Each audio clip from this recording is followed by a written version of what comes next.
तर उद्यापासून 13 जुलैपर्यंत राज्यामध्ये मराठा जनजागृती रॅली काढणार असं जरांगे यांनी म्हटलं। आपल्या मुलांच्या भविष्यासाठी घराच्या बाहेर पडावं असं जरांगे यांनी मराठा समाजाला आवाहन केलेलं आहे। हैदराबाद गॅझेटमुळे सातारा संस्थान, बॉम्बे गव्हर्नमेंटचा GR सुद्धा लागू होईल। राज्य सरकारला सगळे सोयऱ्यांचा निर्णय घ्यावाच लागेल असं मनोज जरांगे पाटील यांनी म्हटलंय। तर 13 जुलैपर्यंत राज्यामध्ये जनजागृती रॅली काढणार असं जरांगे यांनी म्हटलेलं आहे। त्यामुळे उद्यापासून मराठा समाजानं या जनजागृती रॅलीमध्ये सहभागी व्हावं असं आवाहन देखील मनोज जरांगे पाटील यांनी केलं आहे।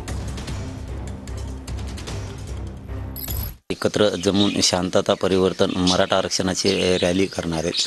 ही जनजागृती रॅली ती 7ला परभणीला आहे, 8ला नांदेडला आहे, 9ला लातूर, 10ला धाराशिव, 11ला बीड, 12ला जालना आणि 13ला छत्रपती संभाजीनगरला। सगळ्या सोयरीची आमच्या व्याख्याप्रमाणे अंमलबजावणी होईल।